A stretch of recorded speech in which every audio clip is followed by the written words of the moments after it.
ونذكر الجميع بغسل اليدين بالماء والصابون بدون لا يقل عن 40 ثانية. وفي حال العطاس سيستحب استخدام المناديل الورقية والتخلص منها في الأماكن المخصصة. نحن جمعية الدعوة والإرشاد بالعزيزية بالتعاون مع وزارة الصحة للتوعية من فيروس كورونا نتمنى من الجميع التعاون مع الفرق الميدانية، ونتمنى من الجميع اتباع الكمامات وخذوا مسافة آمنة لا تقل عن 2 بينك وبين الأشخاص الآخرين. وكونوا على صحتكم وسلامتكم وعلى سلامة أبنائكم. وفي حال ظهور الأعراض التالية: ارتفاع في درجة الحرارة أو سعال أو ضيق في التنفس، الاتصال مباشرة على وزارة الصحة على الرقم 937 علما بأن العلاج مجانا للمواطن والمقيم وبمخالف نظام الإقامة.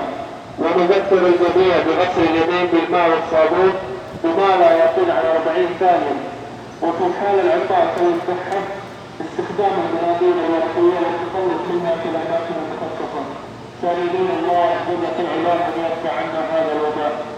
نحن جمعية الدعوة والإرشاد بالعزيزية بالتعاون مع وزارة الصحة للتوعية من فيروس كورونا، ونتمنى من الجميع اتباع التعليمات وعدم الخروج من المنازل إلا للضرورة، وعند ضرورة خروج خارج المنزل ارتدوا الكمامات وخذوا مسافة آمنة لا تقل عن 2 بينك وبين الأشخاص الآخرين، حفاظا على صحتكم وسلامتكم وعلى سلامة أبنائكم.